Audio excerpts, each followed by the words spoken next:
projet t'écoute. d'accord.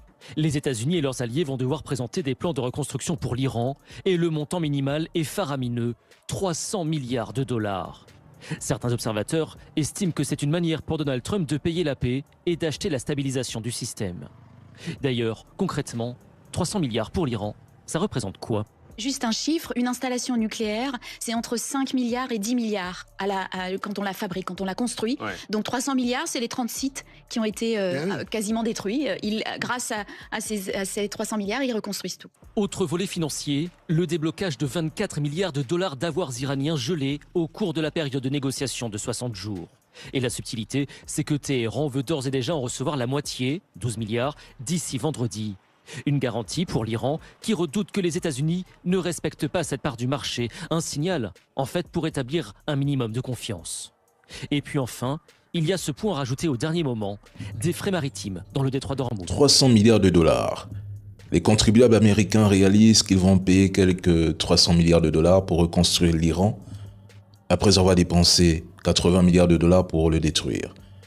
Et cela après plusieurs semaines de conflits durant lesquels l'Iran a détruit des bases militaires américaines, des radars, des drones, des infrastructures militaires, des avions et infligé des pertes humaines aux forces américaines tout en lançant des missiles contre Israël et dans l'ensemble de la région.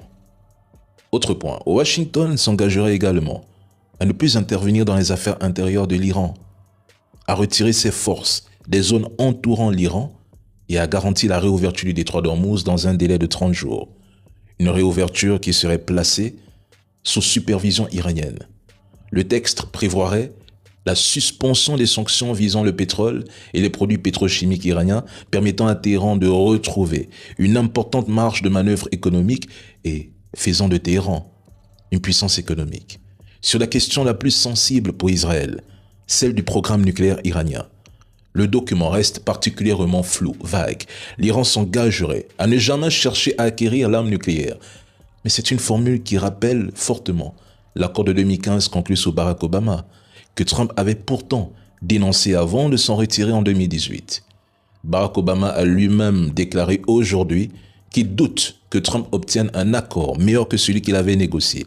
Il estime même que le futur accord pourrait être plus avantageux pour l'Iran. En gros, l'Iran sortirait du conflit avec une levée des sanctions, le déblocage de milliards de dollars, un vaste programme de reconstruction financé par l'Occident, le retrait des forces américaines de sa périphérie stratégique et plusieurs mois de répit diplomatique sans limitation nucléaire immédiate.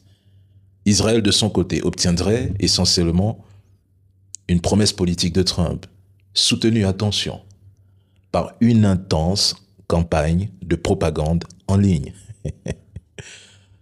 Et ce qui m'amuse, c'est que Trump se bat encore pour un détroit qui a toujours été ouvert.